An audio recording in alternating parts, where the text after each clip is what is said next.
Começar aqui, então, gente. Boa noite a todos. Nós estamos dando início aqui a mais uma live do Instituto Maria Helena Andrés, Diálogos 2021. Dessa vez, o tema é arte, ciência e natureza.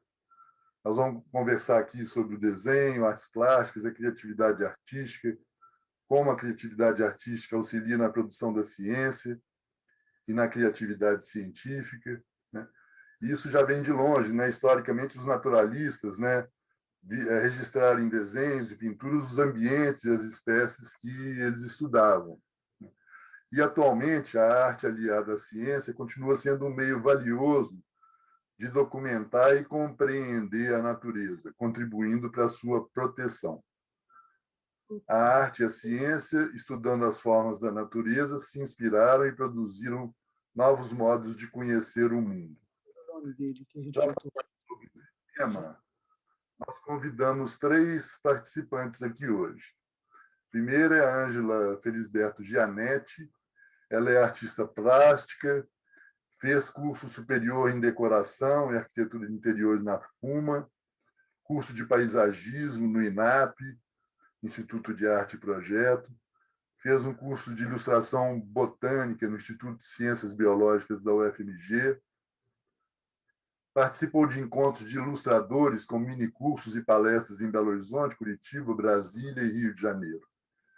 Ela fez curso de desenho botânico no Jardim Botânico do Rio de Janeiro e vai falar sobre como começou a se interessar pela ilustração botânica, suas ilustrações voltadas para os campos rupestres, né, as áreas do quadrilátero ferrífero e a Serra do Espinhaço, com foco nas plantas nativas.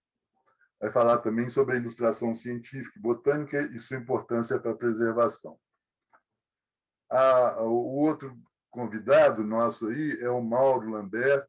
Ele é biólogo, pesquisador em ecologia e conservação de ecossistemas aquáticos e trabalha na Reserva Ecológica do IBGE, em Brasília.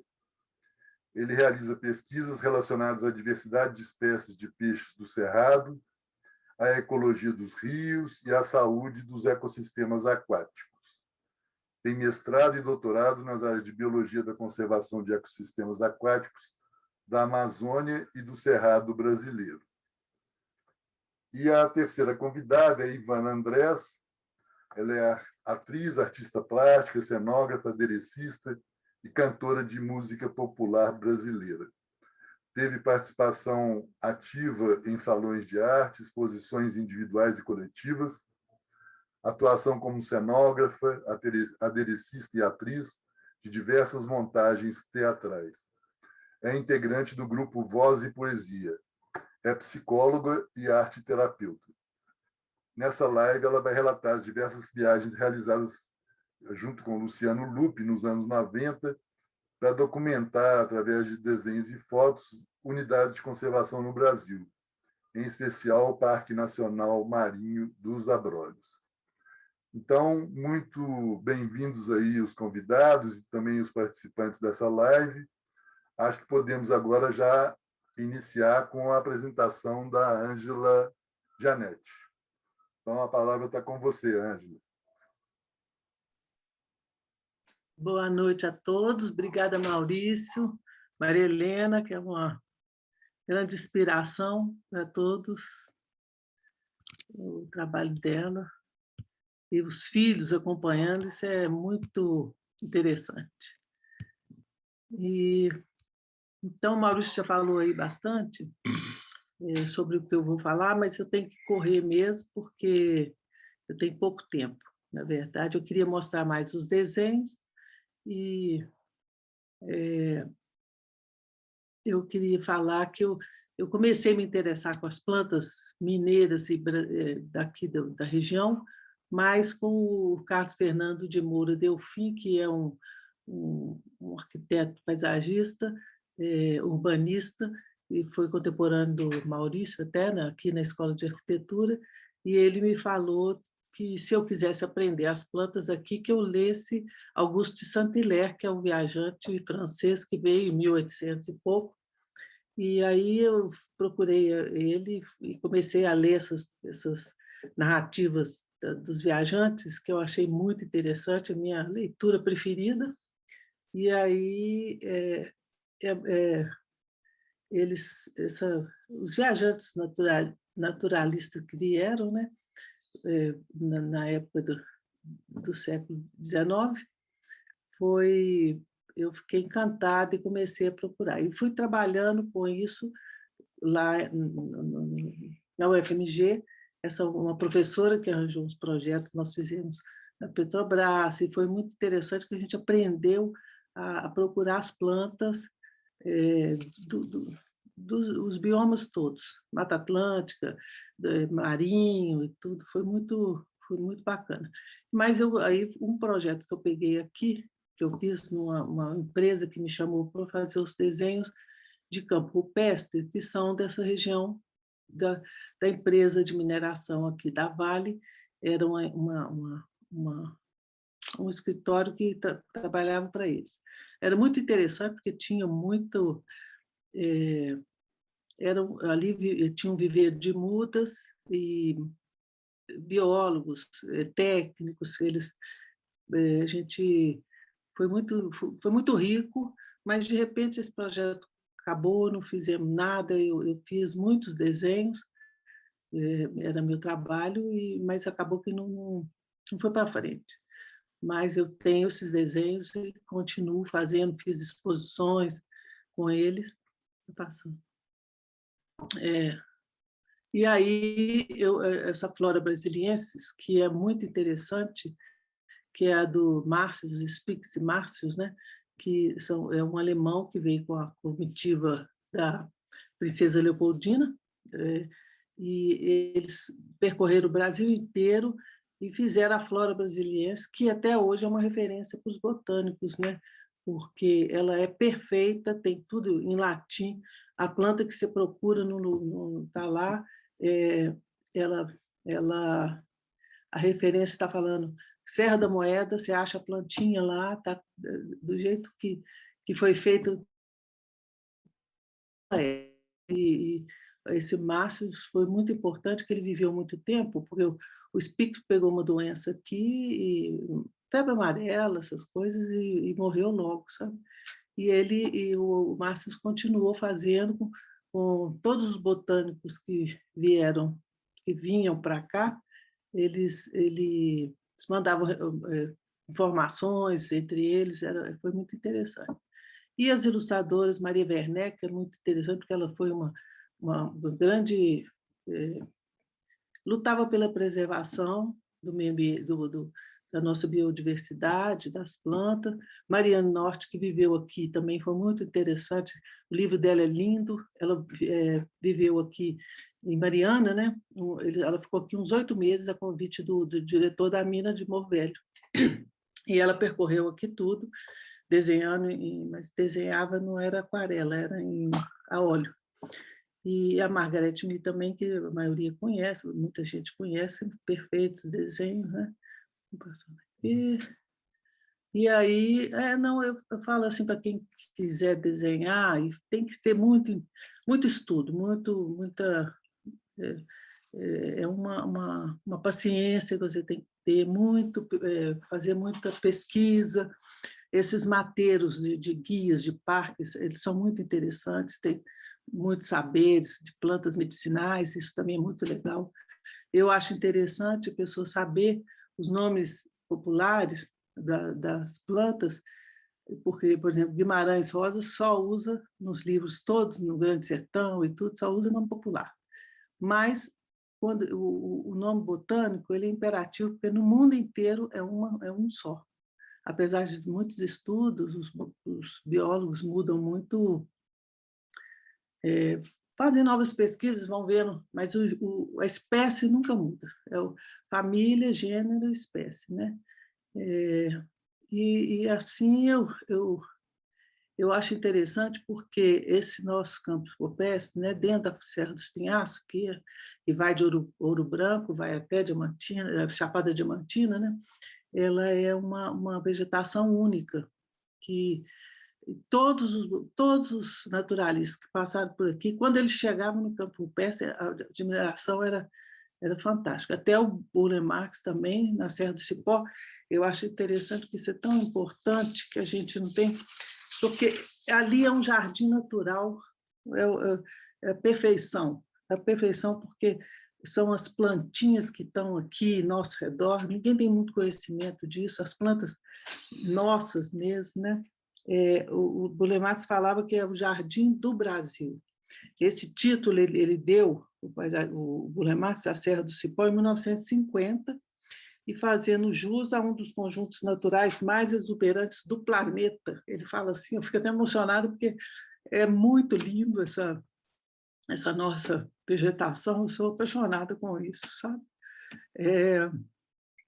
E as minhas ilustrações, vamos continuar passando aqui.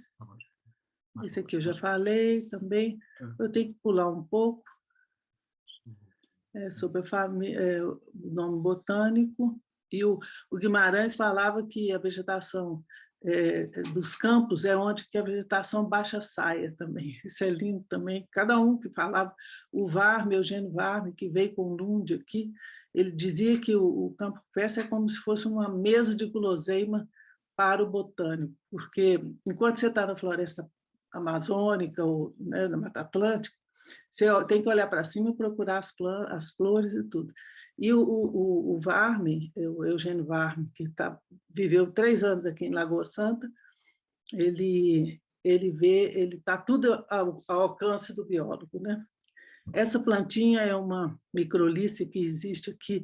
Quando os campos estão assim, fica tudo rosa, coisa mais linda. Na Serra do Cipó também é maravilhoso. Eu tive a oportunidade de ficar uns dias na Serra do Cipó e é lindo. A vegetação é como se você não precisa de fazer nada. Não tem paisagista, não tem... Ali é perfeito. Você só tira as intrusas, né? As plantas que são... como é que fala? As plantas que não são nossas, né? E ali é perfeito. Isso aqui também é uma árvore, uma arvoreta que dá muito por aqui, é muito bonito esse fruto dele, eu acho interessante, uma flor completamente diferente, a Volquísia tirsoide. Tirsoide, os nomes têm tudo a ver, tirsoide porque é o tirso. Os romanos, quando vinham das guerras, vinham com o tirso, um ramo, né? de flor, assim, então tem muito... tudo tem a ver, o nome latim é muito interessante. Aqui são esses hipeastros, são os lírios que nascem debaixo dessa pedra, isso é essa canga ferruginosa, esse é um quartzítico também, é com metais pesados, e apesar disso ela nasce ali debaixo dessa pedra, é muito lindo. Em outubro fica aqui na região toda coberta com essas plantas. Aqui é uma orquidinha também, muito linda. Essa é a velosa, a família Velosiácea, que é uma coisa linda. Todos os viajantes ficavam encantados, tem as descrições, quem se interessar na flora brasileira, é muito linda a descrição dessa espécie de velozes, que nós temos aqui umas 12, mais ou menos, então, é fantástico, lindas. Aqui, por exemplo, é usar em paisagismo, essa é uma arvoreta, é a lobeira, a fruta do lobo, né? Ela ela tem uma estética, ela é toda babadada, essa folha assim, e pendurada com esses frutos grandes, a flor de uma cor linda também. Isso seria interessante para pôr fazer no paisagismo, mas infelizmente ninguém usa, ninguém, né? Não tem muito conhecimento.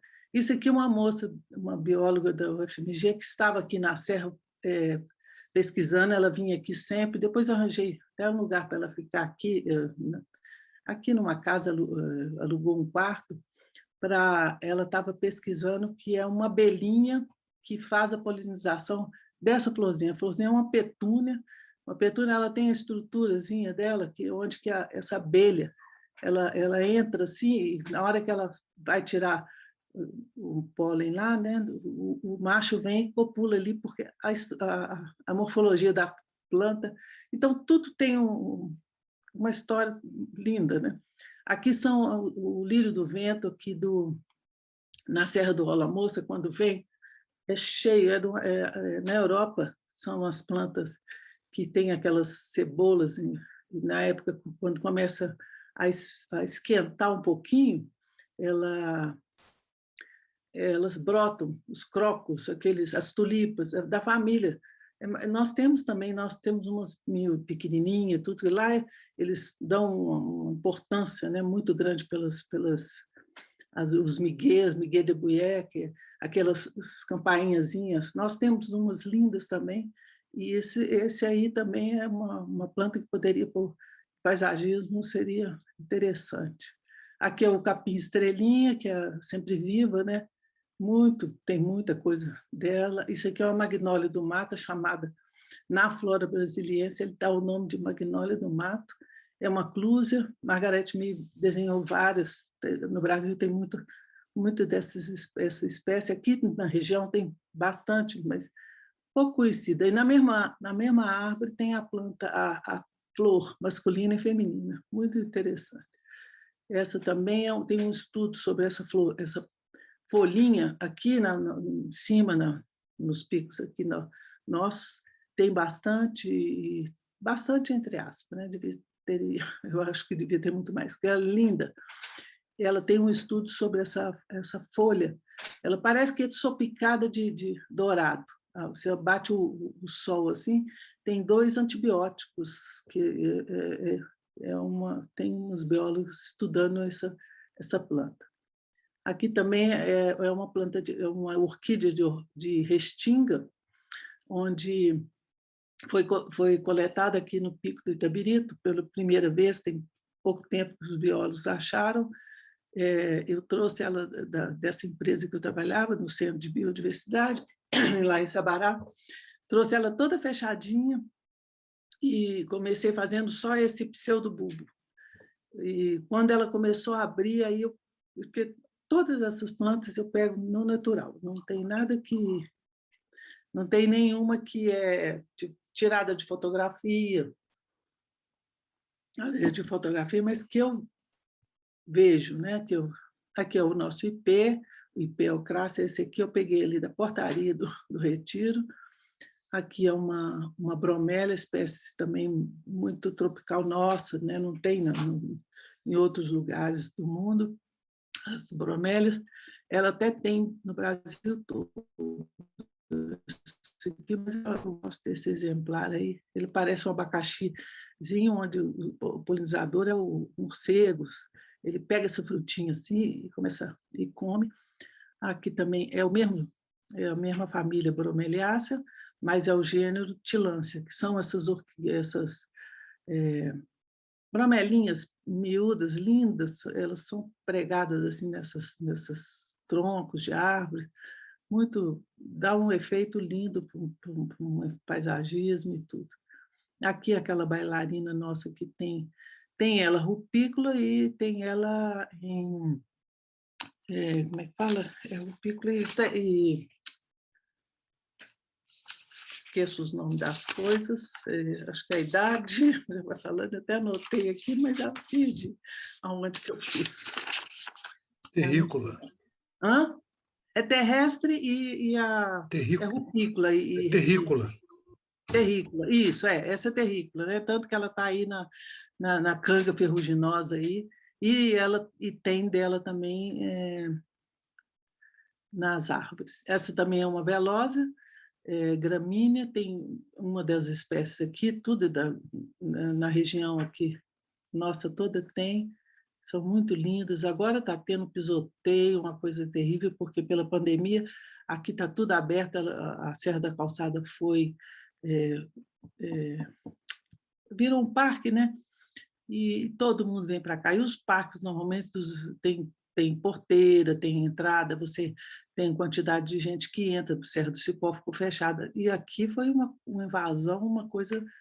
Vinham grupos e grupos fora os ciclistas e tudo, todo mundo quer vir a respirar o ar, é lógico, mas aqui precisava de ter um guia um guia, não, uma porteira, um controle de entradas e tudo, e não tem. Ela foi muito recente, né? Aqui também é uma astroméria. A astroméria é muito usada, eles têm estudos, parece que a Olambra fez muito, no mundo inteiro usa para fazer arranjo, mas elas nascem assim, no meio da pedra também. Uma época vem essas folhinhas aqui, de repente vem esse cachinho assim, essa estrutura linda. Aqui é outra, uma orquídea também, que como é que é? Esqueci o nome dela.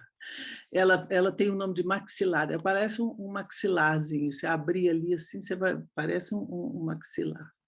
É outra aqui, maculatum, zigopétalo maculatum, tem aqui, mas muito pouco, elas estão bem pouquinho assim para ver. Essas também é uma orquidinha.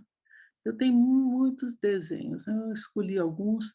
Esse aqui só existe aqui na nossa região, aqui, Serra do Curral, assim, ainda tem alguma coisa. É uma paleavana que só existe no nosso estado. Aqui tem uma na Bahia, que é diferente, até muito bonita também, mas essa é linda e a pessoa não sabe que ali fica aquele bulbo, aquela coisa lá dentro. Não é um bulbo mesmo, não, mas ele de repente vai nascendo, vai dando aquela folhagem e vem essa flor, ela vem estiolada, assim, meio torta, do jeito que está aí. Aqui também são as tibuquinas, né? As tibuquinas são as quaresmeras, quaresminhas, são da mesma família daquela primeira lá, Microlícia. Essa aqui é o Anturo Minaro, que é nosso, Minaro, porque foi coletado aqui, Ibitipoca também tem, ali na Serra da Mantiqueira. Essa também está muito pouquinho, já não está praticamente em extinção. Essa aqui é outra Catleia também. Elas tiveram o nome de Lélia, Sobronites, Catleia, agora já virou Rofimancegela, um nome mais maluco. E ela chama Cinabarina porque ela é da cor do cinabo, né? Cinabo é mercúrio, então ela é bem vermelha. Outra bromélia, orquídea. Essa aqui também é interessante, esse pseudobulbo dele, todo pregadinho assim, é uma gracinha. Muito linda. Outra. Essa é a nossa tibuquina, a nossa quaresmeira da região mesmo. Aqui, Ouro Preto, ali tem muito. Aqui são as sempre-vivas, o chuveirinho, outro sempre-viva. Essa orquídea, ela nasce assim da terra, de repente, na grama, na minha grama mesmo aqui, nasce sempre uma cor linda, salmão assim. E essa também é do Augusto Saint-Hilaire. E essa aqui que está lá na Flora Brasiliense, como na Serra da Moeda. Ela está... Aí você tem uma bicônia, já é de Cerrado. Eu fiz uns desenhos, eu trabalhei na CBMM, foi um projeto que nós fizemos lá eles têm um arboreto do Cerrado e a pimenta de macaco. Esse aqui foi para Petrobras, que é uma concha, aquela concha que é caríssima para comer, mas na costa brasileira está muito pouco, eles estão cultivando. Palpereira, lá de Araxá também, que é uma planta, uma árvore imensa, muito bonita. Isso aqui é o murici, essa frutinha, que fazem sorvete, é bem de cerrado. Aqui foi um projeto que nós começamos a fazer das plantas do Grande Sertão, do Guimarães, esse aguapé, essa aqui também é lá de Araxá, bem... Essa baúina, essa pata de vaca, né, que nós temos nas nossas, essas das ruas que tem em Belo Horizonte tem muito, mas não é daqui. Isso aqui é um caruá, é uma bromélia também, que é economicamente interessante, porque eles fazem aqueles samburás, essa planta muito resistente, e é uma orquídea linda, bem caatinga mesmo, né? Aqui também é um jeito de fazer uma ilustração que tem o ambiente, que eu fiz em preto e branco, e o Guimarães chamava o cacto pinta-roxa, porque ele é bem fúcsia, essas florzinhas, né? Também economicamente é interessante, porque eles fazem doce, fazem... deixa eu ver, acho que é... aqui foi o cartaz de Ouro Preto, onde que eu fiz na Casa Guinhar, Museu Casa Guinhar. Aqui foi na PUC, Minas, no Museu de Ciências Naturais da PUC. Aqui é uma foto que eu tirei lá daquela orquidinha. Aqui essa que eu falei, a paliavana, que nasce desse jeito e, de repente, vem aquela flor estiolada, que está vendo onde o ambiente que vem essa cambedésia hilariana. Aqui é a flora brasiliense. Aqui são os desenhos da flora, que são lindos, em preto e branco, mas essa é Congonha de Bugre, muito bonita. Essa foi eu desenhei para Araxá também, para o arvoredo lá. Aqui, tá vendo, na época chamava Lélia cinabarina, hoje pode ser Catleia, também é um nome aceito, é aquela vermelhinha. Essa aqui é a maxilária, que é o desenho da flora. Isso aí está tudo digitalizado. Hoje em dia ela todo mundo pode consultar e ver, e acabou. Desculpa aí, passei do tempo, com certeza, muito, mas foi. Foi muito bom, viu, Ângela? Valeu para a gente ver aí a importância do desenho e da arte nessa parceria aí com a ciência e com a botânica. Uhum. Mas foi muito, muito legal. Agora a gente podia talvez passar... No final nós vamos ter um tempo de conversa, né? Mas já vamos passar imediatamente para o Mauro Lambert para fazer a apresentação dele. E, por último, vai ter a Ivana. Então, Mauro. Espera aí, vai.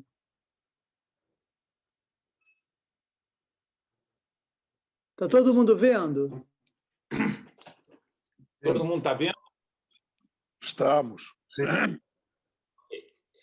Bom, em primeiro lugar, eu queria agradecer muito o convite que foi feito pelo Instituto Maria Helena Andrés e falar que esse tema é um tema que é muito interessante e ele dá pano para muita manga, né? E, apesar de eu ser biólogo, como o tema era ciência, arte e natureza, eu não vou puxar só pela biologia, eu vou falar da natureza como um todo e da relação da ciência e da arte, né? Pode passar próximo. Então, eu tinha separado 2 temas, eu vou só me ater ao primeiro tema, que são reflexões sobre a percepção humana da natureza e suas implicações para a ciência e para a arte. Tá? Vai. Bora. Então, eu começo com 2 definições, uma de um grande cientista, Albert Einstein, e outra de Fernando Pessoa, um grande artista, né? É curioso que o Einstein tinha a noção de que, para ele, todas as religiões, artes e ciências são galhos da mesma árvore, ou seja, têm uma mesma raiz, buscam explicar a natureza, cada qual com a sua percepção. Não tem uma mais certa que a outra, tem diferentes noções, diferentes linguagens, né? E para Fernando Pessoa, ele definiu muito bem, muito elegantemente, que a ciência descreve as coisas aqui como a natureza, né, como são, e a arte como são sentidas, ou seja, como se sente que são. Então, nessas 2 percepções, há uma similaridade, há uma convergência entre ciência e arte embutida nas 2 coisas, nas 2 declarações, nas 2 frases, e também há uma certa dicotomia, quer dizer, tudo é um todo, mas cada um é cada qual, né? Cada um no seu galho. Próximo. Então, começar a falar, eu não vou falar sobre a definição de arte, não me atrevo a isso, vou começar a falar um pouquinho de ciência, né? E a ciência, ela tem um método. Esse método é um método muito preciso, é um método concebido em diferentes etapas, mas, essencialmente, é um método que tem que ser falseável, ou seja, toda hipótese científica ela tem de conter nela o contraditório. Então, o Freud ele começou, ele tem uma outra frase, onde ele define o seguinte: os poetas e os filósofos descobriram o inconsciente antes de mim. o que eu descobri foi um método científico que nos permite estudar o inconsciente. Então, a ciência é esse método. Tudo que sair desse método não é ciência, o que não quer dizer que não seja um conhecimento válido, mas para ser científico, ele tem que ser preciso, padronizado, replicável, e a ciência em si, ela traz sempre o contraditório. Então, nas palavras do Carl Sagan, existem muitas hipóteses que não são aceitas, que não são que são erradas, né? Mas a imperfeição é aceitável porque o fato de ter uma hipótese errada quer dizer que você pode encontrar uma hipótese certa, né? Isso, para o Einstein, é fundamental que se fale o seguinte: em ciência, nada se prova. A ciência não está aqui para falar sobre a verdade absoluta. Não tem absolutismo na ciência.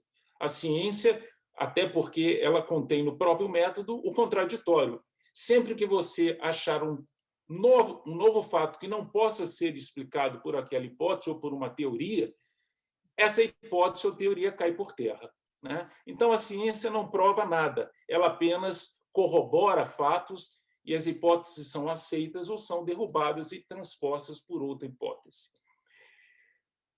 Curioso que, apesar de um método muito rigoroso, a ciência se permite também um certo teor de criatividade, né? A ciência não é totalmente objetiva.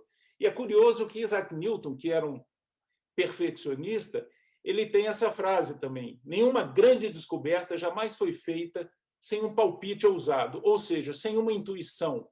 Então, a intuição também é importante na ciência. Embora outro cientista, Thomas Edison, para ele, a intuição é responsável só por 1%.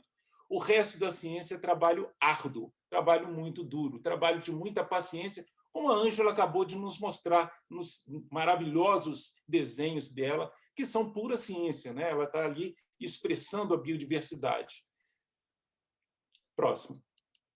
Independente dessa questão de ser 1% ou quanto por cento de genialidade tem por trás da ciência, uma outra frase do Einstein é que a coisa mais bela no mundo que a gente pode experimentar é o mistério. E esse mistério que vem da natureza é exatamente o que move toda a ciência e toda a arte. Está por trás da ciência e da arte. Ou seja, é a raiz comum daquela árvore que ele falou. E para Galileu Galileu, todas as verdades são fáceis de se perceber depois de terem sido descobertas. O problema é descobri-las. Ou seja, na versão mais moderna, tudo é óbvio desde que você tenha a resposta. Então, ciência em si, ela é feita de muito trabalho e também de percepção, também de intuição. Assim como a arte. A arte também é feita de muito trabalho. Nenhum artista chega a ser um grande expoente na arte se não tem anos e anos de estudo, né? Mas ele tem muito de intuição, muito de criatividade. Talvez na arte a criatividade seja mais importante proporcionalmente do que na ciência, mas as duas compartilham desse mesmo princípio de muito trabalho e de muita criatividade. Então, eu vejo a ciência e a arte como complementares e com influências recíprocas. Próximo. E a gente vê essas influências embutidas dentro de uma mesma pessoa, mas aí são alguns gênios, como Leonardo da Vinci, que era artista, cientista, inventor, ele era tudo, né? Ele era muito perfeito em tudo que ele fazia. Mas nem todo mundo é um Leonardo da Vinci. Próximo. Então, alguns são biólogos e têm muito talento para reproduzir a natureza, como Haeckel, por exemplo, que era um biólogo muito famoso, e ele tinha um desenho artístico muito incrível, muito detalhado, muito bonito também de se ver. Ou outros são pintores naturalistas, como a Ângela, né, que acabou de nos mostrar, mas que dispõe de muitos conhecimentos científicos. Ela tem, com certeza, para fazer esses desenhos, ela se instruiu, ela fez vários cursos, ela tem muito conhecimento científico para poder traduzir a natureza como ela é. Né? Alguns outros são biólogos, mas, em vez de retratar a realidade como é, ele retrata como ele a sente. E aí ele cria também verdadeiras obras de arte. E outro, como a Ivana Andrés, que é uma artista plástica, que vai nos seguir aqui na live, ela consegue perceber, apesar de ser uma artista plástica, ela não faz um desenho exato como o da Ângela. Ela não tem aqui a pretensão de trazer a perfeição de cada espécie para a identificação botânica ou para a identificação de um peixe ou de uma baleia, mas ela traz a noção do ecossistema, das interações entre as espécies. Nós vamos retornar a esse tema daqui a pouquinho. Próximo. Fato é que ciência e arte elas sempre conviveram, e principalmente a partir do século XVIII, quando as cortes europeias enviaram vários naturalistas para classificar as espécies no Mundo Novo, isso deu um impulso muito grande nessa tradução artística da natureza. Próximo. A Ângela já mostrou muito isso, eu vou passar rápido. Aqui são alguns dos ingleses que vieram, por exemplo. Aqui embaixo tem a Margaret Mee, com desenhos fantásticos. Próximo.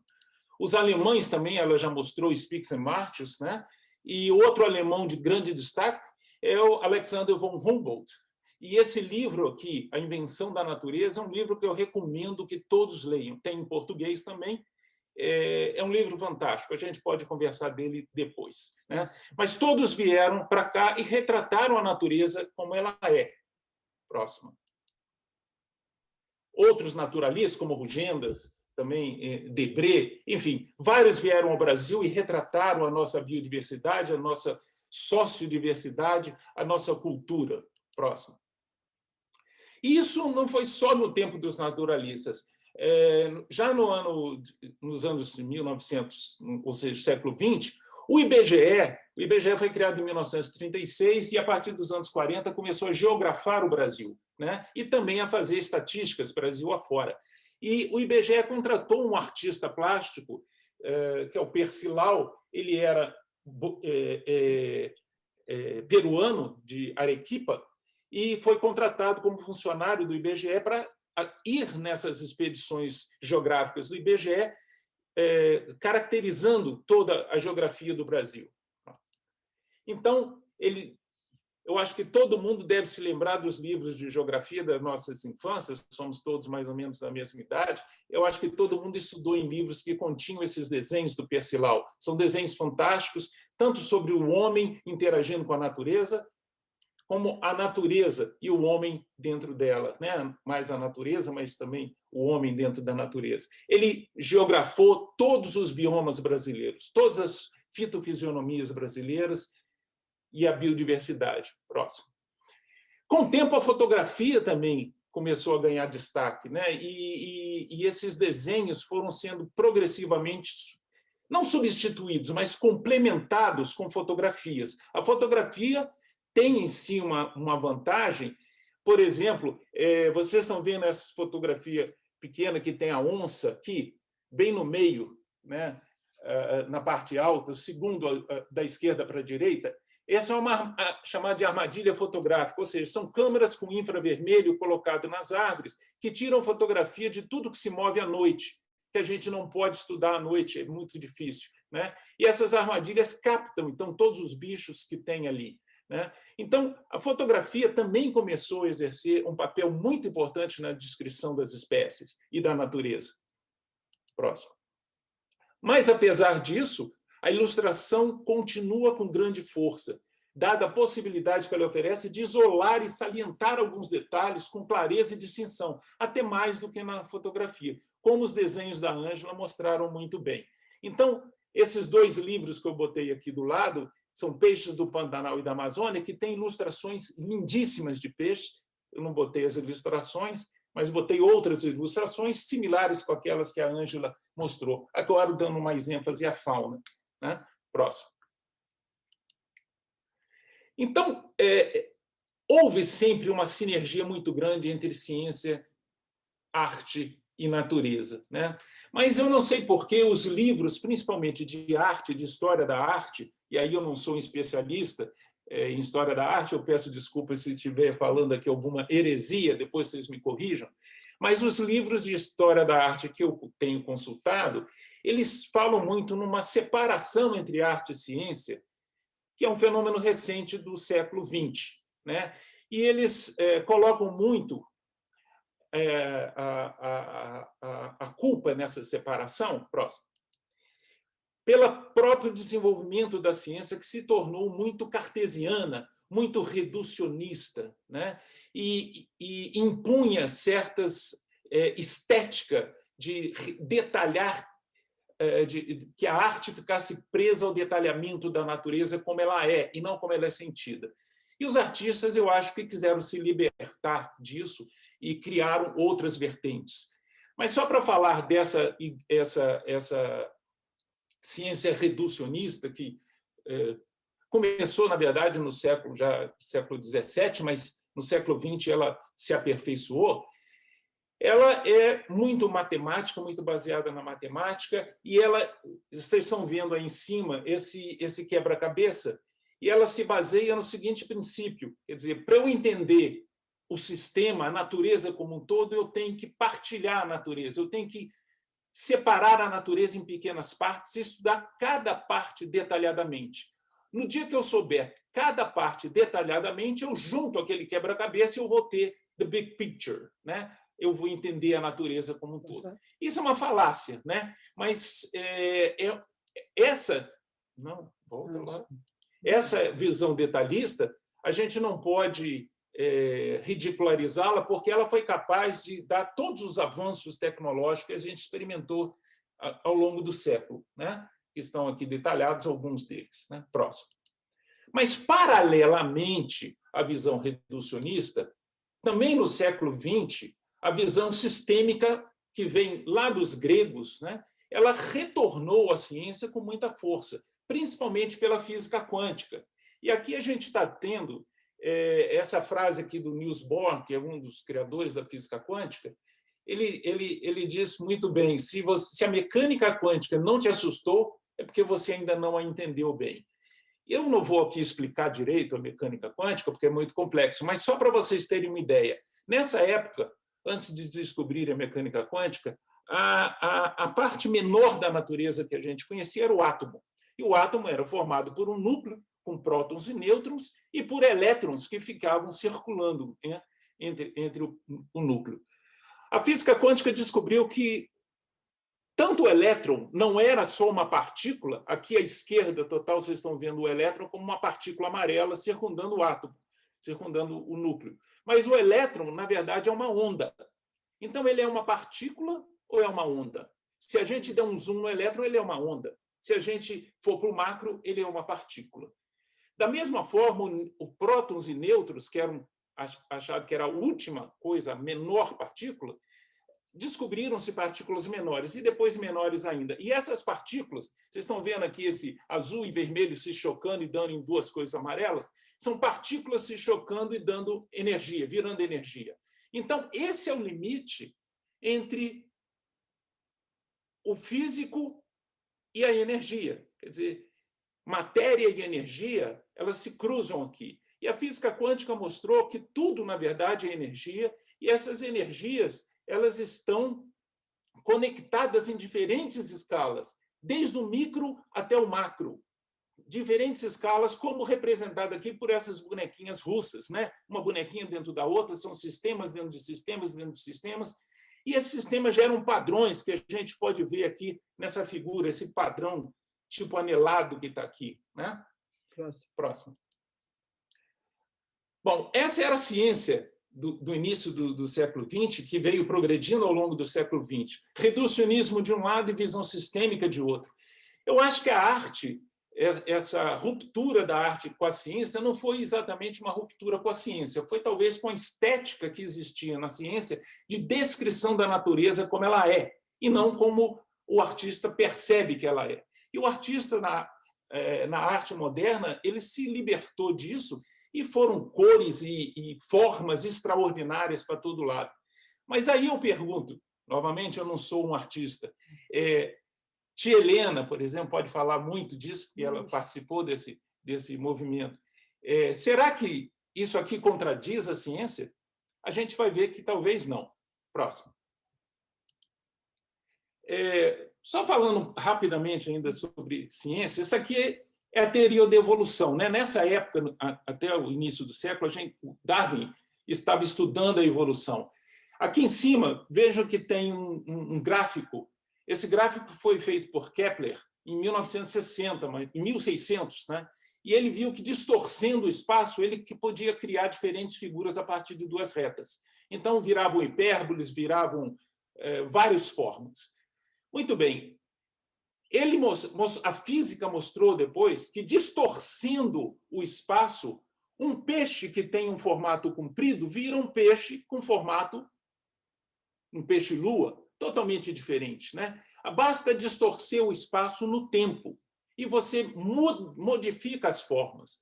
Muito bem, o que o Darwin estava estudando durante 20 anos, a natureza, e ele foi percebendo uma forma dava origem à outra. E as espécies foram evoluindo uma a partir de outras. Isso nada mais é do que como a física explica. Na verdade, distorcendo o espaço no tempo, uma forma vai dando em outra. Esse é o mesmo conceito que o Darwin descobriu, a física descobriu de uma outra forma, né? Próximo. Ainda nas formas, essa figura mais abaixo aqui, que mostra regiões do planeta cheias de diferentes aves, né? Um outro biólogo contemporâneo do Darwin, Alfred Russel Wallace, ele percorreu o mundo todo e ele descobriu que, mais ou menos em cada continente, tinha uma fauna completamente diferente da outra. Ele chamou isso de regiões biogeográficas, região paleártica, neártica, neotropical, etiópica, oriental e australiana. Ele só não sabia explicar por quê. Como que isso aconteceu? Já nesse século, no século XX, um geólogo, que era o Wegener, ele mapeou os oceanos e ele viu que que todos os continentes estavam em cima de placas, chamadas placas tectônicas. E estudando com detalhe, com a ciência reducionista, ele descobriu que essas placas se moviam a uma velocidade de mais ou menos 1 centímetro, 1,5 centímetro por ano. Então, ele mostrou que, na verdade, os continentes já foram unidos e eles se separaram ao longo do tempo. E isso ele descobriu pelas formas. Vejam como a América do Sul encaixa direitinho na África. É como aquele modelinho para armar como um quebra-cabeça, né? Então, depois que ele descobriu esse mecanismo, a biologia voltou a reinterpretar as regiões biogeográficas e explicou por que essas faunas se separaram ao longo do tempo. Então, vejo que biologia e física, e geologia, e geomorfologia, e ciência reducionista e ciência sistêmica estavam sempre convergindo. Então, o que houve, talvez, foi uma ruptura que a gente passou no início do século de uma descrição de espécies, olhar para espécies, uma a uma isoladamente, para começar a ver as interações entre as espécies. Então, quando eu retrato a espécie isolada aqui, é muito importante para a descrição das espécies, para conhecer a biodiversidade. Mas aí eu deixo de conhecer as interações entre as espécies. Esse quadro da Vaninha, da Ivana, que vai me suceder, esse quadro que está aqui atrás, esse quadro mostra o movimento, mostra a interação entre as espécies no oceano, né? Então, a ciência sistêmica ela veio descobrindo que espécies interagindo com espécies, elas geram um padrão resultante. E esse padrão é muito complexo.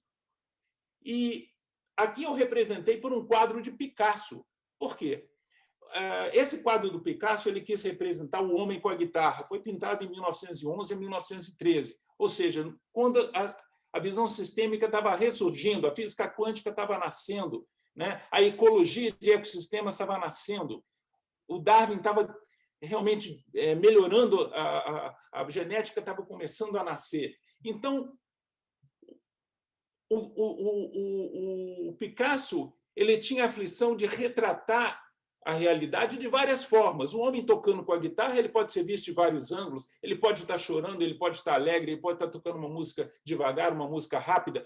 Ele tinha a aflição de botar tudo isso, que são várias dimensões, em duas só. Então, quando você chapa várias dimensões em duas, fica essa aparente confusão, esse aparente caos. Mas por trás desse caos existe uma perfeita ordem. E a ordem emergente é o homem com a guitarra. Então, veja que um artista como Picasso, ele estava sacando como representar a natureza de uma outra forma. Mas ele estava em sintonia com a ciência também que estava surgindo. Próximo. Assim, quanto tempo tem? 5 minutos. A visão sistêmica e visão reducionista, elas se completam, né? E a gente precisa reconectá-las. Embaixo aqui, à direita, a gente vê que a visão reducionista ela trata cada coisa como caixinhas isoladas. E a visão sistêmica tende a integrá-las, porque, sobretudo, hoje em dia, que a gente está chegando num mundo extremamente complexo, os problemas ambientais são extremamente complexos, né? Saúde humana depende de mudanças climáticas, que depende de declínio de biodiversidade, enfim. Tudo isso interage ao mesmo tempo. Olhar cada caixinha isoladamente não é suficiente. É muito bom para a gente entender detalhes, mas a gente perde a noção do todo. Então, a gente tem que reconectar a própria ciência, a visão sistêmica com a visão reducionista. As duas são necessárias. Eu vou passar esse filme. Esse filme ali era um filme que mostra como a arte, como filme, foi útil e tem sido útil. Volta aí só um instantinho. Eu não vou passar o filme, não, que demora uns 2 minutos, mas vocês podem ver no Google. O Google Earth acaba de lançar. Ele editou milhões de imagens sobre a Terra, todos os lugares na Terra onde você clicar tem essas imagens, e ele retrata todos os problemas ambientais nos últimos 20, 30 anos, jogando todas essas imagens e tornando isso um filme, né? Então, é muito útil como a arte ajudando a ciência moderna a entender os problemas ambientais. Voltando um pouco à física quântica, né? Só para a gente relembrar, a gente mostrou que a física quântica mostrava que, assim como no micro, como no macro, e surgem padrões, e esses padrões se repetem ao longo de todas essas dimensões. Esses padrões, próximo, são chamados de fractais, né? Então, veja em cima aí, é uma reta dobrando em uma vez, ela dá num tipo de coisa. Quando você dobra a reta várias vezes e picota ela várias vezes e vai replicando isso nessa mesma metodologia, você vai criando figuras que são figuras extraordinárias. Essas figuras retratam alguma coisa da natureza e tem por trás um modelo matemático. Próximo. Esse aqui é o fractal que mostra o limite do finito com o infinito, exatamente onde matéria vira energia. Esse é o fractal que mostra exatamente esse limite de matéria e energia. Talvez você já tenham visto algum quadro que parece alguma coisa como isso, né? Próximo. Veja um outro fractal aqui à esquerda. São simples triângulos sendo replicados incessivamente um sobre o outro. Então, eles geram, logo aqui à esquerda, figuras geométricas que olhem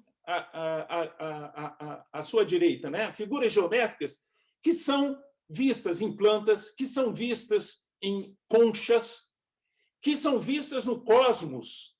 E esse cosmos foi retratado aqui pelo Van Gogh, né? Acho que é A Noite Ilustrada, o quadro de Van Gogh. E veja a similaridade. Van Gogh pintou isso muito antes da ciência descobrir, né? Mas essa ruptura que parece que a arte fez com a ciência, será que fez uma ruptura ou eles estavam em sintonia com uma outra ciência que estava nascendo?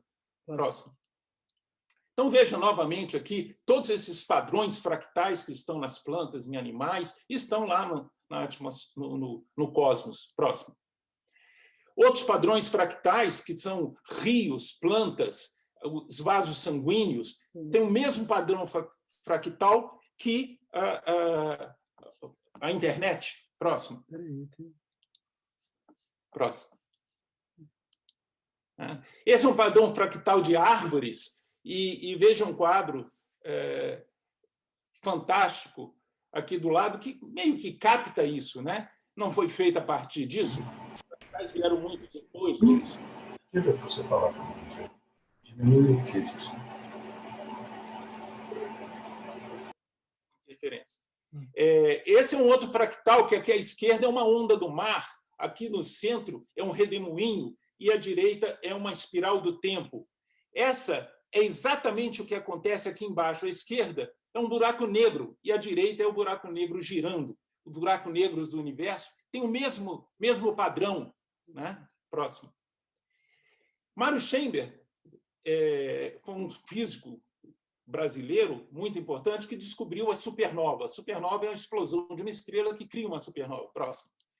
Esses são fractais e são imagens reais aqui no centro de uma supernova explodindo. Próxima. E ali um fractal. E o fractal é uma mandala. E aqui à direita um quadro da tia Helena, que é a mandala. Então, a mandala ela capta também tudo isso. Né? Próxima.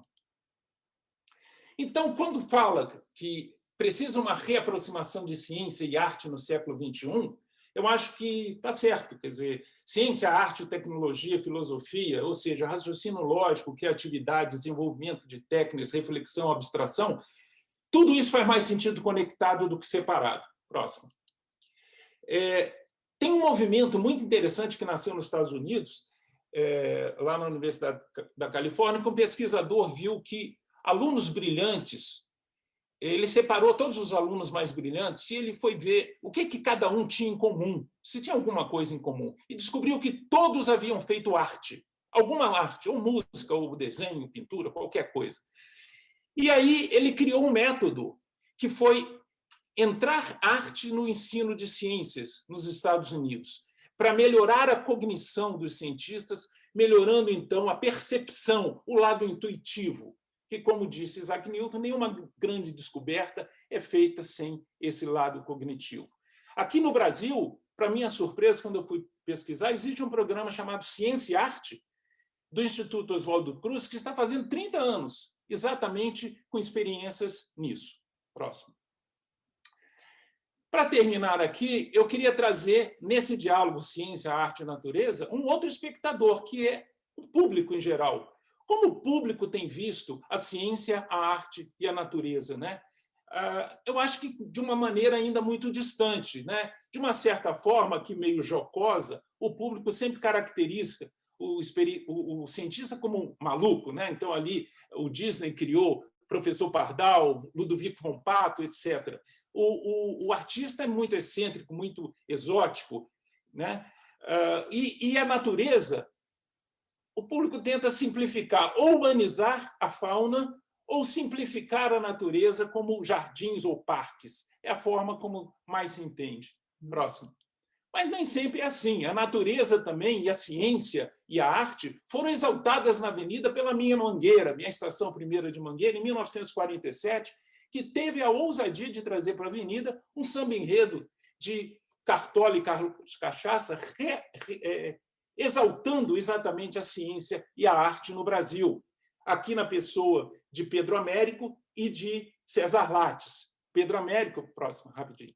Pedro Américo era em si tudo, né? Romancista, poeta, cientista, filósofo, político e professor, e ele é famoso pelo quadro Independência ou Morte. E César Lattes é a nossa maior expressão da ciência no Brasil. Ele foi indicado 7 vezes ao Prêmio Nobel, ganhou uma, mas não levou, isso é um detalhe, e ele descobriu o meson pi, que é uma partícula que deixa o núcleo do átomo coeso. Esse é um grande descobrimento. Próximo. Mais recentemente, para terminar, eu acho que essa reconexão que o Instituto Oswaldo Cruz tem promovido e outras iniciativas do Brasil têm promovido entre ciência e arte, elas têm que se aproximar também da sociedade, para que cientistas e artistas não sejam colocados só em pedestal. Eu acho que a sociedade tem que ser colocada em contato com a arte, em contato com a natureza, em contato com as ciências, para poder entender. Né? Então, tem recentes experiências como o Museu do Amanhã e Inhotim como um museu de arte contemporânea que bota as pessoas imersas na arte. Né? Próximo. Então, eu termino aqui com uma frase do Mário Quintana sobre as utopias. Acho que eu não preciso, todo mundo pode ler. Se as coisas são inatingíveis, ora, não é motivo para não querê-las. Que triste os caminhos, se não for a presença distante das estrelas. Finito.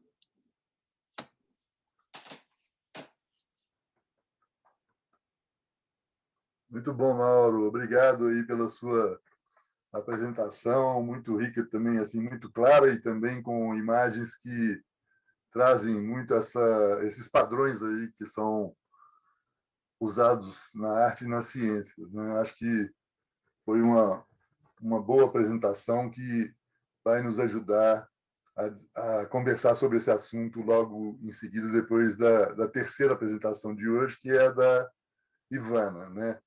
Ivana preparou um vídeo. Não sei, Ivana, você quer falar antes da gente apresentar o vídeo? Fala um pouquinho aí e a gente liga o microfone.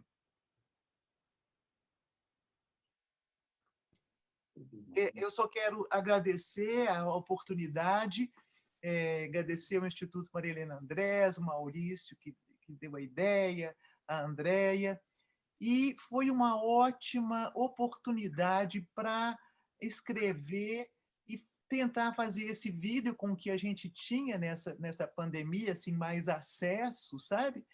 E contando uma história que nós construímos junto com parques e unidades de conservação e que mostra como que a coisa aconteceu.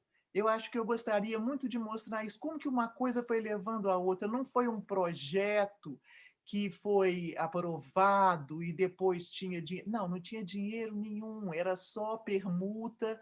E eu acho que isso deu uma liberdade para a gente, e, ao mesmo tempo, só falando aqui, eu acho que o Luciano pode complementar, aquele meu companheiro de vida e de arte, nessa, então, como que foi realmente uma parceria que eu acho que a gente conseguiu ajudar com alguma coisa, com a nossa contribuição artística, unidades de conservação que estão assim, que lutam ferrenhamente para conseguir preservar com maior idealismo aquele lugar, aquele parque, aquela reserva, enfim, essa conexão da gente com as unidades é que eu gostaria que vocês percebessem, que eu acho que isso tem um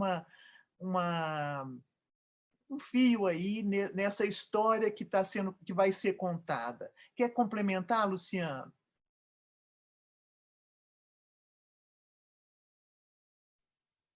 Não, acho que não. Acho que o vídeo fala por si mesmo.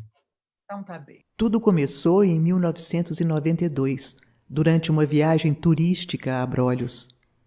Eu nunca tinha desenhado animais, mas dominava o desenho de figuras e tinha na época marchands que faziam consórcios com meus desenhos de figuras humanas. Uma dessas marchands integrava o grupo de amigos naquela viagem. Eu sempre levava papéis e materiais de desenho. A visão daquela água transparente com peixes grandes e coloridos rondando o nosso barco foi impactante. Comecei a desenhá-los debruçada na proa do barco. Pessoas que viajavam conosco se interessaram em adquirir desenhos daquela nova série. Formou-se ali mesmo um novo grupo de consórcio interessado na série Peixes, que tinha início naquele momento. Por um acaso, registrei o contato do responsável pelo Parque Nacional Marinho dos Abrolhos, sediado em Caravelas. Retornando a Belo Horizonte, dei prosseguimento aos desenhos da série Peixes, que começaram a ser vendidos através dos meus consórcios. Enviei algumas imagens para o responsável pelo Parque Marinho de Abrolhos com uma carta propondo uma possível parceria, que incluía exposições e workshops de educação ambiental com vivências de artes cênicas, a cargo do fotógrafo, ator e professor de teatro Luciano Lupi, meu companheiro de vida e de trabalho. Naturalmente, seria uma parceria que envolveria interesses mútuos, portanto, aberta a sugestões. A resposta positiva foi surpreendente e marcou todos os trabalhos posteriores. Havia interesse, sim, por exposições e workshops. Porém, o interesse maior era pela utilização das imagens em materiais de divulgação do parque, como camisetas, botões, postais, adesivos, folders, cartazes, etc. Era muito além das nossas expectativas. Programamos um retorno a Abrolhos com o objetivo de documentar, utilizando uma câmera subaquática, paisagens dentro e fora d'água. Sabíamos dos custos de viagens envolvidos, mas tínhamos um interesse muito grande em voltar a Abrolhos e, sobretudo, um grande amor pela natureza. Propusemos uma permuta. Arcaríamos com todos os custos da viagem e, em troca, o Parque Marinho seria responsável pela hospedagem, alimentação e assistência logística local. Cederíamos imagens de desenhos e também fotos para os materiais de divulgação do parque. Este tipo de permuta foi replicado com sucesso em todas as viagens posteriores. Lembro daquela viagem dos mergulhos com a orientação de um campeão de apneia, que permanecia intermináveis minutos debaixo d'água sem respirar. Nos apontava os peixes e corais endêmicos, em especial o coral cérebro, que reproduz a imagem de um cérebro humano. Peixes perigosos como a barracuda, saciados e respeitados, não ofereciam perigo. Naquela viagem, agendamos um retorno, a fim de realizar uma exposição em caravelas aberta à venda dos trabalhos. Assim o fizemos. Depois de 3 meses, retornamos a Caravelas, carregados de desenhos montados em pranchas, e realizamos a exposição dos desenhos e fotos no Centro Abrolhos. Houve vendas que cobriram parte dos nossos custos. E, principalmente, surgiram novos contatos. Em Abrolhos é comum encontrarmos jovens estagiários vindos do sul do Brasil, provenientes do curso de Oceanografia da Universidade do Rio Grande. Lá existe a ONG NEMA, que desenvolve trabalhos de educação ambiental em parceria com escolas locais. Contatos foram feitos para realizar documentação semelhante, tendo como objeto as aves dos banhados do Taim e Lagoa do Peixe, os flamingos, colhereiros e cisnes de pescoço preto, dentre outros. Alguns estagiários nos forneceram contatos de outras unidades de conservação no sul do Brasil. Em Torres, para documentar a reserva que protege focas, leões e elefantes do mar, e em Florianópolis, para registrar as andorinhas do mar na reserva biológica da Ilha do Arvoredo. E lá fomos nós, sempre de ônibus, parando em Curitiba, São Paulo e finalmente BH. Sempre 2 vezes, na primeira para recolher material e fotografar, e na segunda carregada de desenhos e telas enroladas para realizar as exposições. Não conhecíamos o sul do Brasil e as 2 viagens a Rio Grande, Torres e Florianópolis foram inesquecíveis. Nos banhados do Taim e Lagoa do Peixe, fotografamos as aves migratórias que cruzam continentes e que ali aportam. Em Torres vimos de perto dezenas de focas, leões e elefantes marinhos, tomando sol sobre as pedras da praia. Próximo a Florianópolis está a reserva biológica da Ilha do Arvoredo, onde as andorinhas do mar fazem seus ninhos entre os cactos. Na época da nidação, alguns biólogos costumam fazer o anilhamento dessas aves. Tivemos o privilégio de acompanhar uma dessas expedições. Ficou nítida na nossa memória os voos rasantes dessas pequenas aves que não temem nos atacar a fim de defender os seus ninhos. Após essas idas a Abrolhos e ao sul do Brasil, e estando em Brasília, visitamos o CEMAV, Centro de Pesquisas para a Conservação das Aves Silvestres. Mostramos as imagens dos pássaros e o folder com o desenho do flamingo de Lagoa do Peixe. Fomos ali convidados a fazer, para nossa alegria, o mesmo trabalho com as aves de Abrolhos. Beneditos, atobás, grazíneas e as enormes fragatas nos seus ninhais. Como na viagem para o sul, acompanharíamos expedições para o anilhamento das aves.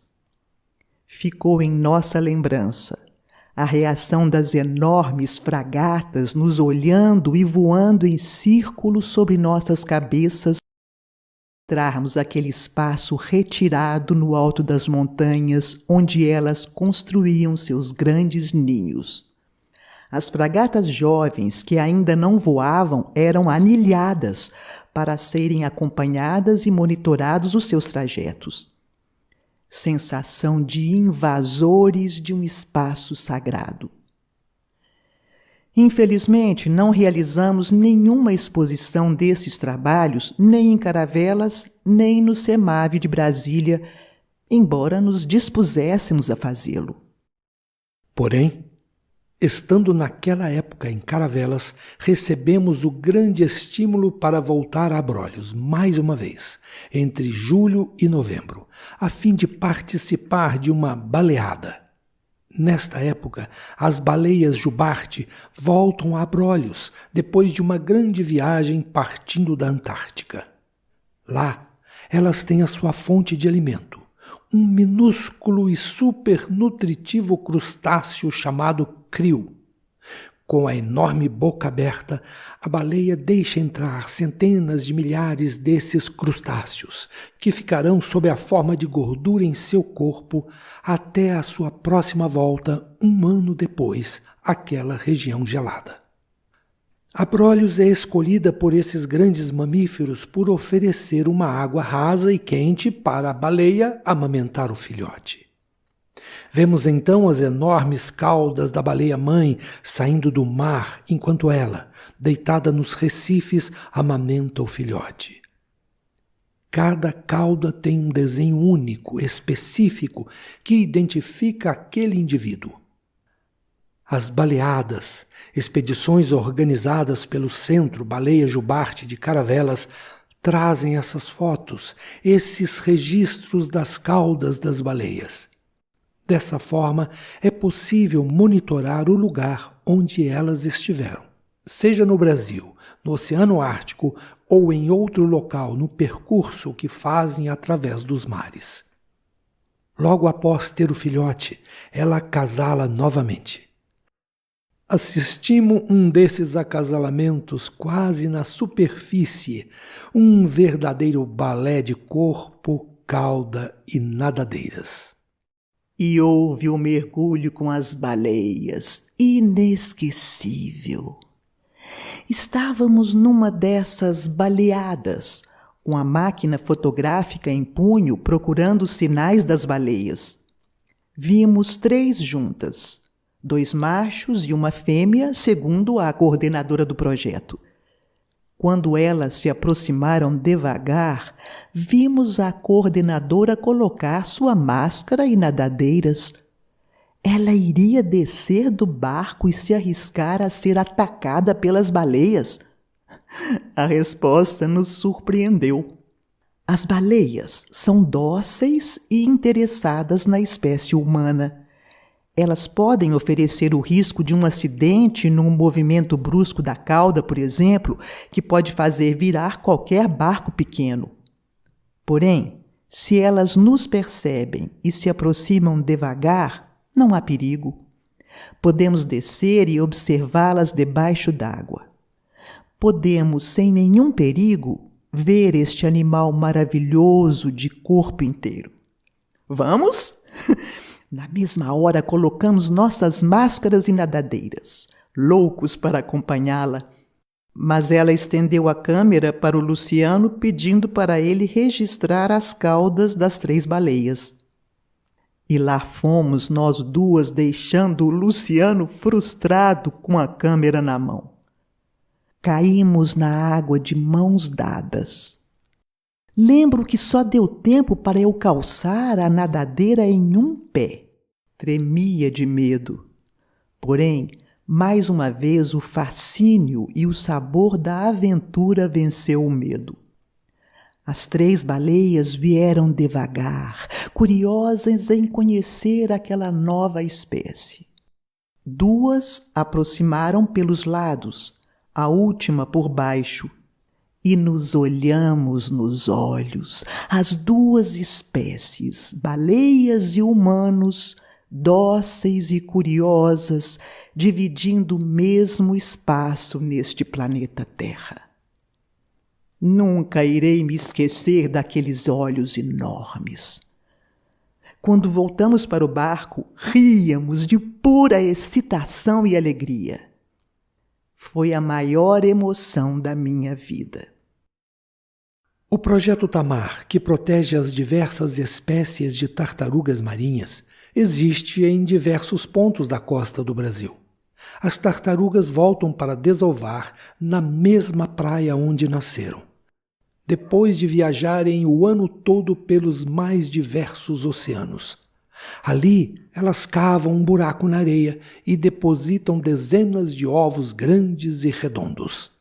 Fecham o buraco e voltam para o mar. Os filhotes eclodem dos ovos semanas mais tarde, sem verem a mãe. Saem da casca e correm em debandada em direção ao mar, fugindo dos pássaros e crustáceos que os perseguem. Dentro d'água ainda enfrentam outros predadores. Apenas uma pequena fração deles irá se tornar uma tartaruga adulta e voltar à praia onde nasceu. O Projeto Tamar existe há décadas e na costa brasileira protege principalmente a tartaruga verde. Em Abrolhos, tivemos contato com a pessoa responsável pelo Tamar de Guriri e Itaúnas, na costa do Espírito Santo. Fizemos o contato e tivemos uma resposta positiva. Em Guriri, assistimos à eclosão dos ovos e à corrida desesperada das tartaruguinhas batendo nadadeiras como se fossem asas. E tivemos a oportunidade de ministrar um workshop de técnicas teatrais para crianças e adolescentes locais. Meses depois, voltamos para exposições nas sedes do Projeto Tamar, em Guriri e em Itaúnas. E depois recebemos bonitos postais com imagens dos desenhos. Sempre ouvimos falar da Ilha da Trindade, 1/3 da distância até a costa da África, o ponto mais distante do território brasileiro partindo da costa do Espírito Santo. Lá está sediado o posto oceanográfico da Ilha de Trindade, uma guarnição da Marinha. De 3 em 3 meses acontece uma visita de um navio da Marinha à Trindade, e em algumas ocasiões eles levam jornalistas ou estudiosos. O contato para a ida à Ilha da Trindade foi completamente sem intermediários. Estando eu no Rio de Janeiro, vi, por acaso, numa das ruas do centro da cidade, a sede da Marinha do Brasil. Entrei lá sem a menor pretensão ou expectativa. Levava o meu book com as imagens dos desenhos de espécies diversificadas. Mostrei para um atendente, que foi muito gentil e me encaminhou para um superior. Ele se mostrou interessado e eu fiquei de enviar uma proposta de Belo Horizonte. O tempo passou e eu até me esqueci daquele encontro. Após alguns meses, eles me retornaram positivamente. Em uma semana, eu deveria estar no Rio para partir no navio de socorro da Marinha Felinto Perry. Infelizmente, o Luciano tinha um trabalho importante em Rondônia naquela época e eu tive de ir sozinha com minha máquina fotográfica e o material de desenho. Chovia torrencialmente na saída do rio. Desde a primeira hora de viagem, iniciei meus desenhos. Em bico de pena, retratei a intrincada parafernália de roldanas e cabos que via diante de mim. Durante os 4 dias de viagem, desenhei vários ângulos do navio. Na ilha, eu fotografava sem parar. Fotos realmente inéditas, inclusive sobrevoando a ilha no helicóptero da Marinha. Trindade é um paraíso, pedra e águas revoltas em torno do que foi um vulcão. É o posto mais distante do Projeto Tamar. Alguns meses depois foi realizada uma exposição dos desenhos numa sede no Rio. Alguns integraram um número da Revista Marítima, ilustrando um artigo meu com memórias de Trindade vista por uma artista. Soube mais tarde que os desenhos em bico de pena estão adornando as paredes do navio. Também tive a surpresa de, em 1993, ser convidada para uma sala especial no 19º Salão Marinheiro, em Brasília. Também em Brasília, um ano depois, realizamos uma exposição na sede do IBAMA, na Semana do Meio Ambiente, com a inclusão das principais obras ou imagens delas. Encontrávamos com pessoas ligadas ao Greenpeace e WWF e recebíamos estímulo para formatar um grande projeto contemplando unidades de conservação nas 5 regiões do Brasil. Chegamos a esboçar um projeto neste sentido.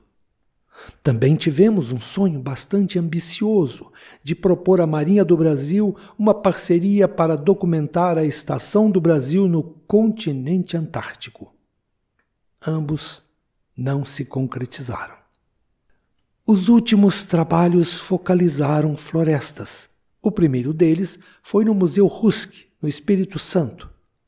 O objetivo principal era a documentação de várias espécies de beija-flores e, naturalmente, das lindíssimas espécies de flores, em especial as bromélias. Passávamos os dias caminhando por jardins selvagens, paradisíacos, fotografando e trazendo anotações. Fizemos propostas de exposições e a realização de um mural com as principais espécies. Infelizmente, não foi concretizado. Os últimos trabalhos foram realizados em Minas Gerais, nas reservas ecológicas de Petit e Galheiro, ambas pertencentes à CEMIG. Realizamos um trabalho extenso com fotos, quadros grandes e séries de desenhos detalhando as paisagens e as principais espécies das 2 reservas. Tínhamos a expectativa de um retorno financeiro, de uma compra dos originais que poderiam estar agora adornando as paredes nas 2 reservas. Infelizmente, não aconteceu. Doamos um book com as imagens dos desenhos para serem utilizados em materiais de divulgação da empresa, como havíamos prometido. E guardamos os originais conosco. Petit e Galheiro nos deixou o legado da série Borboletas, esses pequenos animais maravilhosos e coloridos que, como os peixes, nos inspiram muito. Resta lembrar a execução de um diorama na sede da Copasa, na Mutuca, próximo a Belo Horizonte, com pedras feitas de espuma e água a partir de filtros ou aquelas gelatinas usados em spots teatrais. Um cenário bem realista que ficou bem bonito. Caminhar por tantos lugares e conhecer tantas pessoas amantes da natureza ao realizar este trabalho de documentação artística em unidades de conservação foi um batismo em nossas vidas. A partir daquela época passamos a programar nossas viagens, incluindo, sempre que possível, a visita a locais com natureza exuberante, algumas vezes intocada.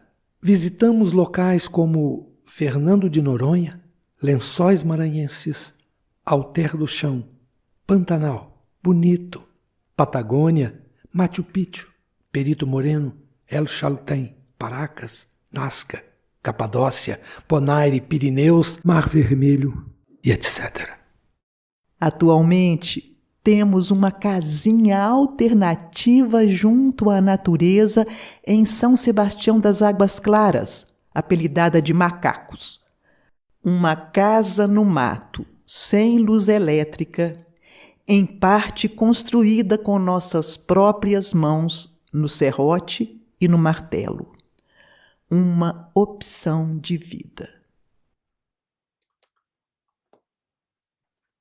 Obrigado, Vaninha e Luciano, por essa viagem que nós fizemos aí por essas unidades de conservação, né?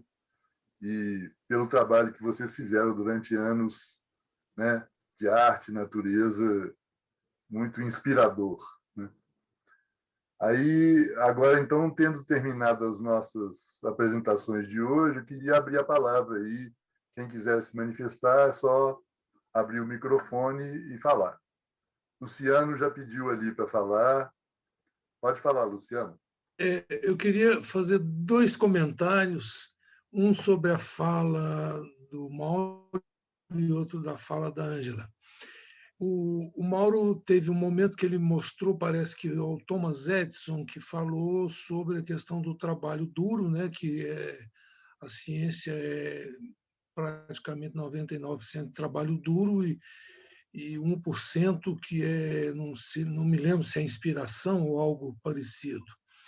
E é interessante ele falar isso porque muitas vezes as pessoas que trabalham com arte são consideradas apenas inspiram-se e fazem. E, na verdade, não é isso. Tem muito a ver com essa mesma definição da ciência. A gente costuma, inclusive, falar que fazer teatro, no meu caso, né, que é teatro, que fazer teatro é 90% de transpiração e 1% e 10% de inspiração. Quer dizer, eu acho que as coisas são muito parecidas mesmo, né? No processo. Né? É claro que no resultado é diferente, mas no processo eu acho que é muito parecido. E sobre a fala da Ângela, tem uma coisa muito interessante que ela foi mostrando todos aqueles desenhos sensíveis, bonitos e delicados, mas que tem que ser precisos, né? Porque para fazer esse tipo de ilustração tem que ter muita precisão, tem que ser muito fidedigno, né? E ela falando do tanto de conhecimento que a gente vê que ela já adquiriu sobre as plantas.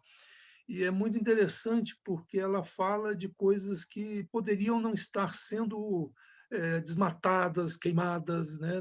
E eu estou agora lá nessa casinha no mato, eu estou pesquisando, eu comprei um livro que chama Punk, Plantas Alimentícias Não Convencionais, do professor Valdeli Knupp, e estou pesquisando lá em Macacos, né, na nossa casinha, em volta da nossa casinha, o que tem de planta não comestível não convencional.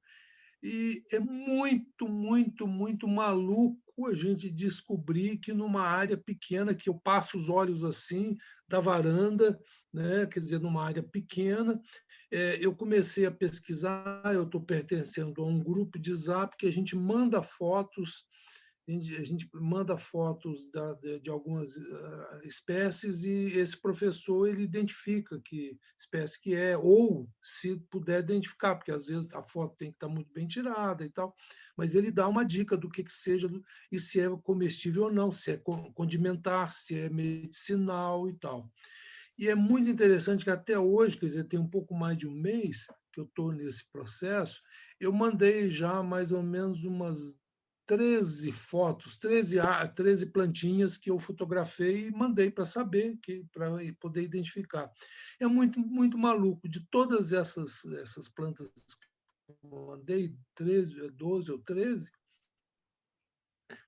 apenas 3 plantas não são nada comestíveis, nem medicinal, nem condimentar.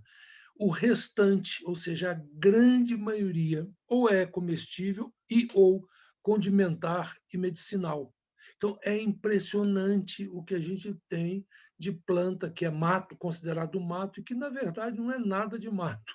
É muito rico, muito interessante esse estudo.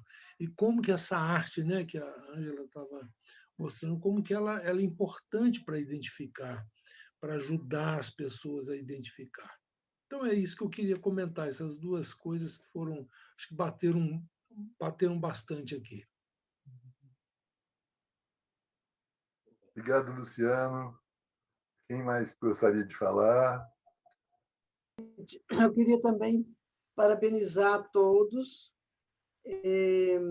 Achei muito interessante os desenhos da Ângela, com aquela delicadeza, aquela observação precisa, né, da natureza, e os da Vaninha, né, soltos, mas, ao mesmo tempo, com uma observação dinâmica, né, da natureza.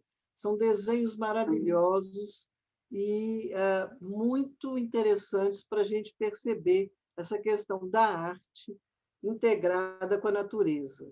E achei muito bom também as colocações do Mauro, que é um assunto muito polêmico, né? Essa relação entre a arte e a ciência, né?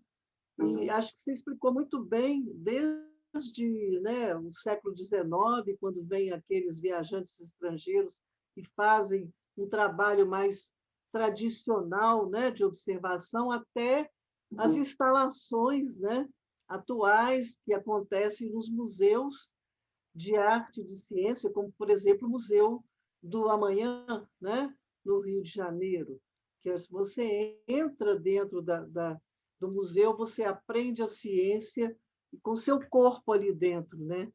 Então, essa maneira de você mostrar né, essa relação até hoje é muito interessante. Agora, eu vou defender a história da arte, viu? Que a história da arte tradicional, ela ela focava, né, um tipo de separação, sim, entre arte e ciência, a história da arte tradicional. Mas hoje a história da arte dialoga com outras disciplinas, né? Com a antropologia, com a filosofia sempre, né? Com as ciências naturais, com as ciências exatas. Então, não é mais aquela arte história da arte formalista como talvez se contrapunha a essa ciência reducionista que se falou aí, né? É uma história da arte mais abrangente, está em diálogo com outras ciências humanas e exatas e naturais, né? Então, aí, parabenizar todos vocês e Mauro, se você quiser falar um pouco mais aí da questão da arte e da ciência, eu acho bom também, né? Eu queria só falar uma coisa também, que a Antônio Eugênio vai falar. Antônio Eugênio, pode falar. Maurício, eu só queria parabenizar a todos vocês que participaram efetivamente dessa live, foi muito boa. Eu estou aqui inteirão até 00h15, quase, ou 1h15. A diferença é de 4 horas. A Ângela, com os seus desenhos, foi formidável. A Ivana, da mesma forma, com os desenhos e aquela pintura forte, que eu conheço já há muito tempo. E foi um prazer, porque eu estou vendo aqui minhas duas irmãs, e eu com os sobrinhos, Maria Helena, Regina, com a saudade imensa. E Andréia e Mauro. Mauro, para mim, olha, eu não sabia que você era um artista, não. Eu sei que seu filho é, mas você deu um show, uma aula de ciência e arte. Então, vocês vão me dar licença, porque eu vou ter que me recolher agora, que eu ainda vou fazer os meus preparativos para uma longa jornada aí nessa noite. Então, um beijão para vocês todos. Ó. E foi ótimo vê-los de novo e participar dessa live. Tá? Tchau. Não tem ninguém falando, não. Vai calar agora. Mas o que eu queria falar também em relação à questão de ciência e arte é que eu trabalho com essa questão de meio ambiente há muitos anos, né? E muitas vezes o cientista e o técnico, né, têm um autoconhecimento, são grandes especialistas, etc., mas muitas vezes usam uma linguagem bastante cifrada, né, bastante difícil de ser compreendida, né? E a arte é uma maneira, o artista tem essa sensibilidade, essa capacidade de comunicação muito grande, né? Então, nesses trabalhos assim de sensibilização para a questão ambiental, para todos esses problemas ecológicos que a gente está vivendo, a participação dos artistas é fundamental, né? Não apenas das artes plásticas, né? Mas também da poesia, do teatro, da música, né? A gente vê muitos músicos que tomam o tema da natureza, da água, por exemplo, nas suas músicas, muitos poetas também. A Ângela citou aí Guimarães Rosa e outros, né, escritores que também estudaram bastante a natureza e que têm essa capacidade de comunicação maior, né? Então, acho que a importância dos artistas nesses temas da proteção à natureza é muito grande, né? E complementa todo o trabalho que o cientista e o técnico faz e que também tem a sua grande importância, né? Alguém mais quer falar? Alguma se manifestar aí? Eu Mauro? quero Mauro, agradecer. Ai, estou falando. Quero agradecer também a todos e adorei o desenho. Eu acho que é mais cientificamente, não acho que é tanta arte, porque é um trabalho eu estou criando, eu estou copiando realisticamente, né? É real. Então, eu tem muito essa questão aí, que a arte é bonito, mas e o Luciano, eu gostaria de ter o contato desse WhatsApp que ele está falando, das plantas, eu adoro identificar, gosto disso, adoro, bacana, adoro essa questão de planta. E o Mauro, está escutando? Estamos escutando. O Mauro também, essa fractais, eu tive a oportunidade de ver as plantas, as samambaias, essas briófitas, essas coisas num microscópio eletrônico, né? É lindo, os esporos das samambaias, eles têm todo igual, tudo, como é que fala? É matemática, né? É uma coisa, é lindo. A coisa mais linda são os esporos da samambaia. A samambaia mesmo, aquela rodinha da samambaia, aquilo também, muito, tudo, é ciência. Aí é muito bonito. Gostei demais. Obrigada, gente, por tudo. Os desenhos da Ivana, aquilo é criação, eu acho que é arte. Lindo também, são lindos. Obrigada, gente. Eu acho que eu aprendi muito com a aula do Mauro, não, uma coisa elevada, muito espiritual, assim, síntese mesmo. E seu trabalho, Ângela, eu admiro muito o desenho científico, eu ainda vou fazer, ainda chego lá, viu? Agora, minha mãe queria falar alguma coisa aí, né, mãe? Linda.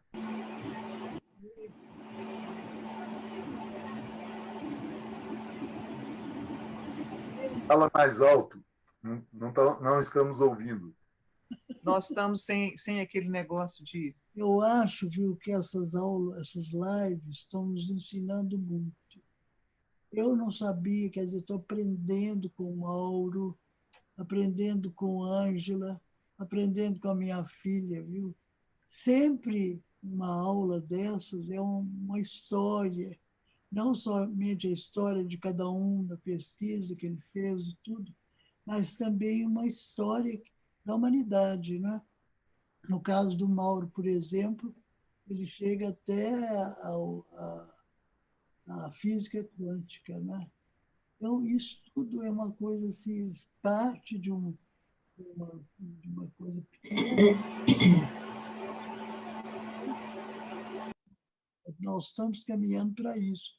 Desde os tempos antigos, eles diziam, no tempo dos egípcios, diziam que a pirâmide de Quéops tinha as 4 faces da pirâmide, que cada uma significava uma das vias de transformação do ser humano: arte, ciência, religião e filosofia.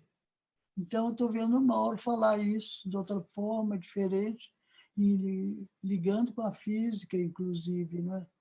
Então, a Ângela pesquisando as nossas vizinhanças toda aqui, numa paciência, numa indagação assim, do pequeno, do mínimo, do que está no chão, que ninguém vê e pisa em cima, às vezes, né? Então, ela separa isso tudo, né? Para poder estudar cada um, levar para sua casa e desenhar. E a minha filha, a Ivana, sabe? Gostei muito também das viagens que ela fez. Eu sou muito fascinada com viagens, principalmente viagens assim, para países mais exóticos, países mais distantes, que pouca gente conhece. Então, no caso dela, ela foi à unidade de conservação e eu sei que viajou aí com dificuldade, não é? Porque enfrentando o desconhecido totalmente, né? O desconhecido para poder desenhar, para poder fazer daquilo, mostrar para nós nesses desenhos o que a gente não tem possibilidade de sair de casa para ver, não é? Então, eu acho que esse trabalho está sendo muito bom, não só para mostrar esses artistas pesquisadores, artistas junto com ciência, já está juntando arte, ciência, religião, filosofia. E eles diziam que quando chegasse ao topo da pirâmide, ia ter uma renovação muito grande no planeta. Então, vamos esperar, essa renovação já está acontecendo. Muito obrigada.